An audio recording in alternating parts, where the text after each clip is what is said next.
Kumusta mga kaibigan? Nandito ako na may magandang video para sa inyong lahat na tinatanggap ko sa aking channel.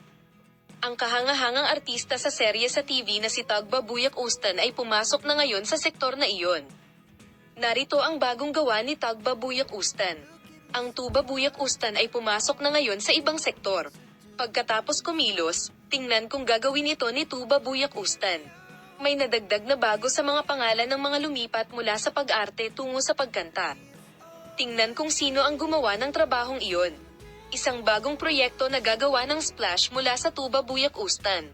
Ang Tugba Buyak Ustan, isa sa mga pinakatanyag na pangalan sa mga serye sa TV kamakailan, ay nagbago ng mga sektor.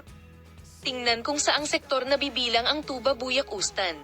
Ayon sa balitang iniulat ng mamamahayag na si Bir Senador Altentas, si Tugba Buyak Ustan, na kamakailan lamang ay gumanap sa nangungunang papel sa serye sa TV na Olive Branch, ay paborito ng mga advertiser.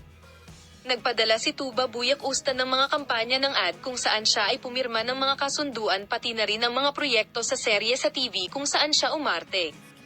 Si Tugba Buyak Ustan, ang mukha ng isang sikat na brand ng alahas, ay pumasok sa studio na may isang komersyal na inilabas kamakailan.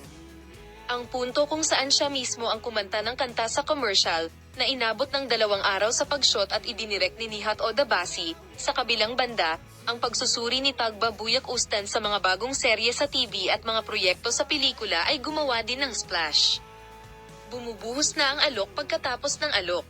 Sa kabilang banda, nalaman na si Tuba Buyak Ustan ay nakatanggap ng mga alok pagkatapos ng mga alok para sa kanyang mga pelikula. Ang ganda ng aktres na kahanga-hanga.